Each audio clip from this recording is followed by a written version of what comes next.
Really happy with the win. Obviously, I told you guys the other day, we talked about a lot of stuff, but you didn't ask enough about Oregon State.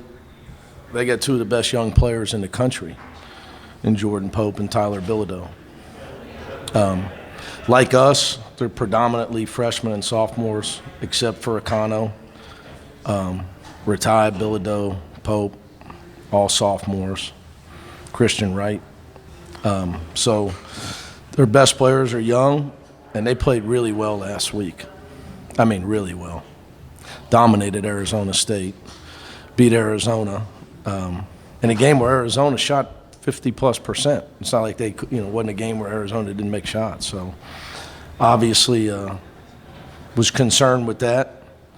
Fortunately, we got 12 more shots than them because they shot as good as anybody, 51% against us.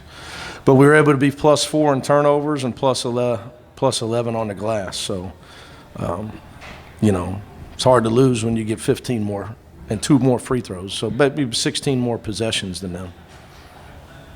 Dylan obviously made some late shots, but even more than that, it seems like his confidence just continues to grow. He's developed. You asked me Tuesday about his speed, and I was talking about decision making. And there's a time to use speed on the highway, and there's a time to change gears in traffic. And I thought there was only one time today where he had his head down going too fast and came up and shot a blind jumper. But young kid, he continues to improve because he's a good kid and he listens to me. So that helps a lot.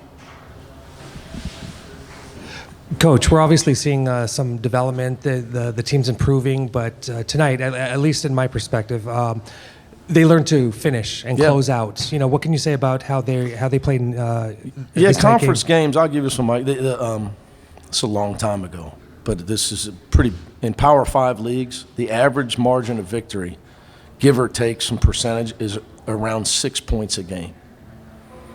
So you got to learn to win grinders in conference play. So to your point, we closed it out late. Will hit a big shot. We got the ball to Adem, got him fouled a couple times. Will's 3 was because Adem touched the ball. So we got the ball where it needed to go late in the game. We got some stops and some rebounds. They said,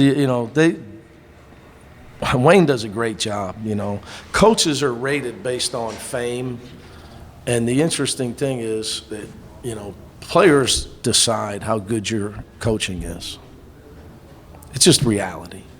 It's just reality. I mean, you guys have seen Phil Jackson when Michael retired versus when he came back, and I think Phil Jackson's a genius. You just go down the line, man. I mean, players determine it. Wayne Tinkle's a great coach. He really is. So, and he's got a good young team. So I'm happy with our win. And you touched upon rebounds, but the one that sticks out is offensive rebounds, and this is the second game in a row where you guys dominated on the offensive glass.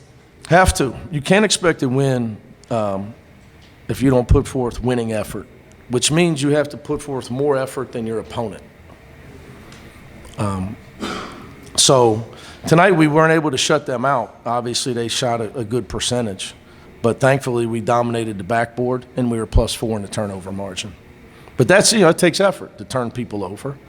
It takes effort to out-rebound people. And back to, how to win. So you can't expect to win if you want to come out and just be pretty and shoot jump shots. It just doesn't work. And I think when Adem picked up his third foul, it was tied at 40. How big was that defensive stretch? I think you guys held them without a made field goal for like 4.5 minutes. Yeah, you would probably know better than me because I'm out there just trying to survive once he got that third foul. Same with the fourth foul. Those two stretches where we played with him on the bench were really important. Adai continues to improve. Stats don't show. He played 8 minutes tonight, made both his free throws, got 2 rebounds, blocked a shot.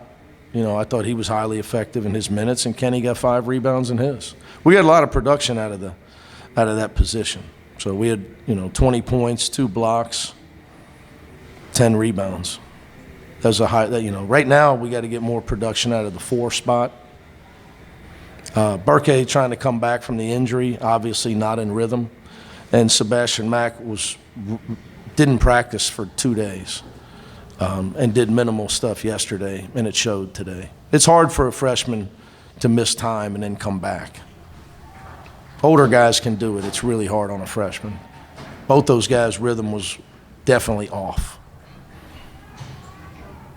Coach, what do you make of, excuse me if you've already talked about this, Sorry. but what do you make of Dylan's 13 points in that second half, and what do you make of Adem's 14 points in the first half? I mean, it seems like a good thing to have somebody who's going to. I tell Lazar all the time, you better be ready to shoot because I've gotten older.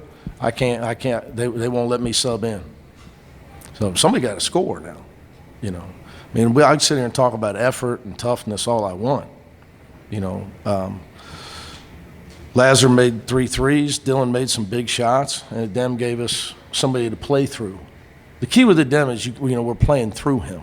So not only when he scores, he gets 2 assists, but also when they double him, even if he didn't get the assist, he's causing so much help that it's getting us shots from other people. It might be the second or third pass out of the double team. But I thought Dylan was bad the first 5 minutes, and I told him at the under TV timeout, you can't have a good offense if your point guard don't play. You got to play. But I was telling Ben before you got in his pace, decision making, and his pace really has improved the last 2 games. Similar to something Tiger Campbell was great at. Any last questions? Thanks, Coach. Thank you. All right, guys.